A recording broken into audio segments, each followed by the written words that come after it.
Asia cup के लिए team का ऐलान हो चुका है। आज जब मीटिंग हुई सिलेक्शन जो हमारे सिलेक्टर्स थे उन सबकी, उसके बाद प्रेस कॉन्फ्रेंस की गई जिसमें कप्तान सूर्य कुमार यादव और जो चीफ सिलेक्टर हैं अजीत अगरकर वो मौजूद थे। बहुत सारे सवाल किए गए इस टीम सिलेक्शन के आसपास कि क्यों टीम में प्रसिद्ध कृष्णा नहीं है, क्यों श्रेयस अय्यर टीम में नहीं है, और भी कई तरीके की बातें हुई। बैटिंग ऑर्डर को लेकर के सवाल किए गए। लेकिन इस पूरी बातचीत का, इस पूरी प्रेस कॉन्फ्रेंस के बाद जो एक सवाल सोशल मीडिया पर बहुत ज़्यादा चल रहा है, जिसको लेकर चर्चा हो रही है, वो ये कि आखिर एशिया कप के टीम सिलेक्शन का क्राइटेरिया क्या था, किस बिना पर सिलेक्टर्स ने इस टीम को चुना है। क्योंकि हम लगातार देखते हैं कि आईपीएल जो कि टी20 फॉर्मेट में खेला जाता है, भारत की सबसे बड़ी लीग है, भारत की क्या दुनिया की सबसे बड़ी टी20 लीग है, उसके टॉप परफॉर्मर्स का नाम एशिया कप की टीम में नहीं था। तो मेरे साथ सुकांत है, हम इस बारे में बात करेंगे कि आखिर एशिया कप की जो टीम है उसको किस प्रदर्शन के आधार पर चुना गया है। तो सुकांत, सबसे पहले तो क्या टीम को देख करके क्या लगता है, क्या बैलेंस टीम नजर आती है, और आपको लगता है कि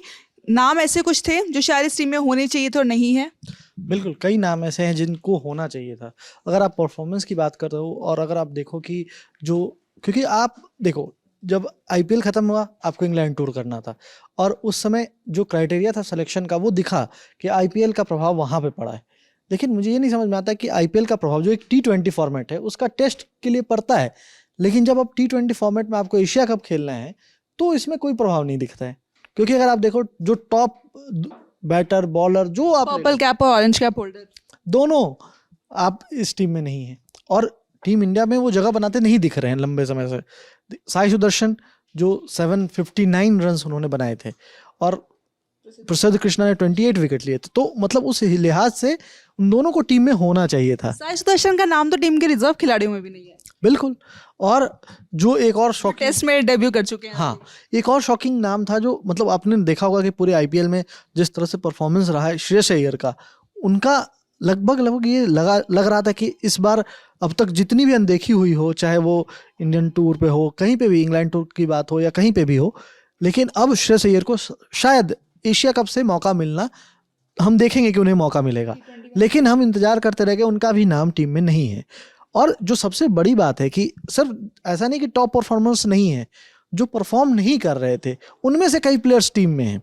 अब जैसे हर्षित राणा है, इस बार आईपीएल सीजन उनका बहुत बेकार रहा है और उसके बाद आपने इंग्लैंड टूर में भी उन्हें सेलेक्ट किया, फिर जब वहाँ सवाल उठा तो अब उनको वापस भेज दिया गया और अभी फिर टीम में वो सेलेक्ट हो गए हैं। और वो उनका रोल क्या होगा क्या नहीं, वो देखने लायक इसकी वजह कहीं ना कहीं क्योंकि ये सोशल मीडिया पर ये कहा जा रहा है कि अगर आप जैसे आपने हर्षित राणा का नाम लिया, उनको इंग्लैंड दौरे पे भी कहीं ना कहीं इससे सिलेक्ट किया गया क्योंकि केकेआर में काफ़ी समय गौतम गंभीर जो कि फिलहाल टीम के हेड कोच है उनके साथ रहे हैं। और अब अगर हम बात करें जब टी20 फॉर्मेट में एशिया कप जो खेला जाएगा उसमें भी उनको अगर जगह मिली, क्योंकि उसके बाद से आईपीएल के बाद से कोई टी20 सीरीज हुई नहीं है जिसके प्रदर्शन के दम पर आप उनको टीम में लेकर के आए, यानी कि जो पिछला उनका प्रदर्शन देखा होगा सिलेक्टर्स ने वो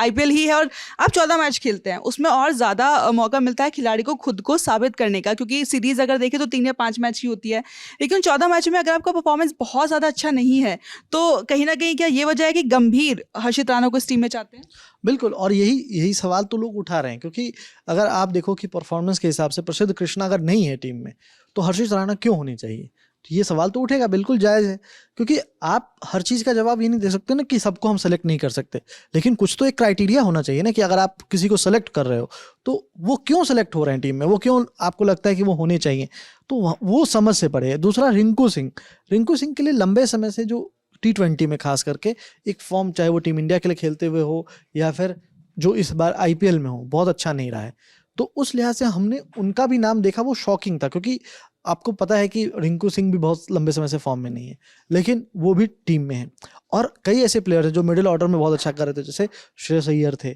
तो उनको आप देख सकते थे इस जगह पे कि मिडिल ऑर्डर में वो खेलते।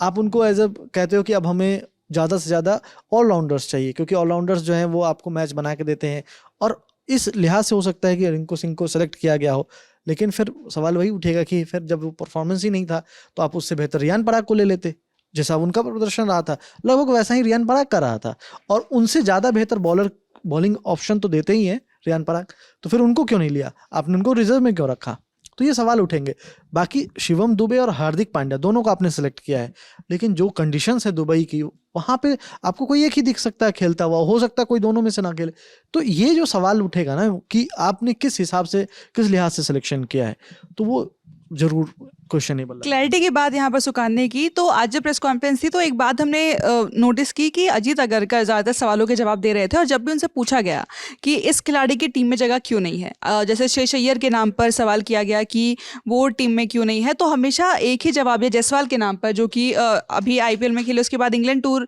पे 2 शतक उन्होंने लगाए थे, तो उनको लेकर के पूछा गया कि उनका नाम टीम में क्यों नहीं है। पिछली बार T20 वर्ल्ड कप में वो टीम का यानी 15 स्क्वाड में वो थे, तो उनकी तरफ से एक ही जवाब आया कि हम 15 खिलाड़ी ही चुन सकते हैं, उनकी कोई गलती नहीं है, no fault of theirs, but हम 15 ही खिलाड़ी चुन सकते हैं। तो कहीं ना कहीं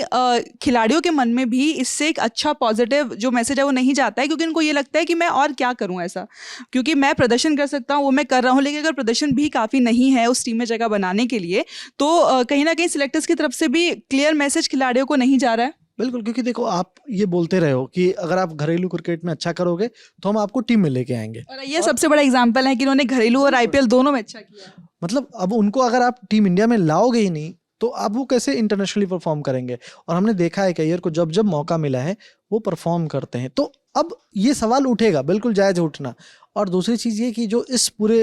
अगर आप प्रकरण में देखोगे तो मुझे लगता है कि संजू सैमसन भी अब प्लेइंग 11 का हिस्सा नहीं होंगे, क्योंकि जितेश शर्मा को जब लाया गया है तो कहीं ना कहीं वो जो RCB में हमने उनको करते देखा था कि लास्ट में आकर के बड़े शॉट लगाते हैं, तो क्योंकि अगर आपके पास ओपनर के रूप में अगर शुभमन गिल हैं तो फिर संजू सैमसन कहाँ खेलेंगे। तो वो दिख रहा है कि कहीं ना मैनेजमेंट ने अपना रुख कर लिया है कि हमें अब यही चाहिए, ऐसे ही ये टीम हम इसके साथ जाना चाहते हैं। बट जो भी है ओवरऑल टीम जीत भी जाए इसमें कोई दो राय नहीं, क्योंकि हमारे पास इतने अच्छे प्लेयर्स हैं कि बहुत सारे हमारे पास ऑप्शंस अवेलेबल होते हैं। क्लैरिटी सुगंध, एक चीज को लेकर क्लैरिटी इस टीम में दिखाई दी कि कहीं ना कहीं अगरकर ने ये बता दिया कि शुभमन गिल वाइस कैप्टन अगर बने हैं, क्योंकि वो उनमें लीडरशिप रोल देख रहे हैं, यानी कि आने वाले समय में अगर जब भी रोहित शर्मा ODI फॉर्मेट को छोड़ेंगे या जब भी वो कप्तानी छोड़ेंगे, अभी कुछ तय नहीं है कि पहले कप्तानी जाएगी या पहले टीम की जगह जाएगी, लेकिन जब भी ऐसा होगा तो शुभमन गिल वहां पर भी लीडरशिप रोल में नजर आ सकता है। उसको लेकर क्लैरिटी नजर आई। बिल्कुल, चैंपियंस ट्रॉफी में हमने देखा उनको वाइस कैप्टन अपने खिलाया, इंग्लैंड टूर में उन्होंने जो इंग्लैंड जब यहाँ आई थी तो उस समय भी वो वाइस कैप्टन ही थे, मतलब उनको लीडरशिप रोल में तो आप देख रहे हो। और जो ऑल फॉर्मेट 1 कैप्टन का जो दिख रहा है वो कहीं ना कहीं सच होता दिख रहा है कि गंभीर चाहते हैं कि ऑल फॉर्मेट 1 कैप्टन हो, और शुभमन गिल इसके लिए सबसे उनके लिए एक वो हाँ लंबे समय तक रह सकते हैं। दूसरी चीज़ ये कि उन्होंने अभी जैसे उन पर दाव चला, टेस्ट क्रिकेट में दाव चला, उनका परफॉर्मेंस बहुत ख़राब था, और जब उनको मौका मिला तो उन्होंने परफॉर्म करके दिखाया, और कैप्टेंसी भी दिखाई। तो वो मतलब कैप्टेंसी के तौर पे ही जब मौका मिला तो उन्होंने मतलब बैट से भी रन बनाए और लीड भी किया सीरीज में, जहाँ पे आप बहुत पिछड़ रहे थे वहाँ से आपने वापसी करते हुए 2-2 की सीरीज बराबरी कर ली, और इंग्लैंड में जाके बड़ी बात होती है, और पहले यंग टीम को लेकर के, तो इस कारण से हो सकता है कि शुभमन गिल को लेकर के वो पॉजिटिव वो चीज़ दिख रही हो। लेकिन जो बाकी चीज़ें हैं वो सवाल उठेंगे, क्योंकि श्रेयस अय्यर टीम में जगह बनाते दिख रहे थे। दूसरी चीज़ मोहम्मद सिराज, जो एक नाम जिसको लेकर के कई जगह चल रहा है कि मोहम्मद सिराज क्यों नहीं है और बुमराह क्यों, क्योंकि बुमराह को लेकर के एक सवाल बहुत वाजिब है कि अगर आप देखो कि इसके बाद 28 सितंबर को जब ये फाइनल अगर आप टीम पहुंचती है, जो कि बहुत संभावना है क्योंकि जो बाकी टीम से 8 टीम्स हैं total, group A group B में 4-4 टीम्स बटी हैं, और इंडिया के ग्रुप में ओमान, UAE और पाकिस्तान है, तो उस लिहाज से लगता है कि हाँ टॉप 4 में हम पहुंच रहे हैं, और वहाँ से फिर टॉप 2 में होने के चांसेस बहुत ज़्यादा हैं। एक अफगानिस्तान टीम है, बांग्लादेश टीम है जो थोड़ी बहुत टक्कर देती है, और श्रीलंका जो आपको दूसरे ग्रुप में होगी, वहाँ से 2 ही टीम आएगी। तो ये भी तय है कि आप टॉप 4 में जा सकते हो, और वहाँ से आपको टॉप 2 में आने के चांसेस बहुत ज़्यादा हैं। तो ये अगर 28 तारीख को अगर आप फाइनल खेलोगे और फिर 2 अक्टूबर यानी 3 दिन के गैप के बाद आपका वेस्ट इंडीज़ टेस्ट सीरीज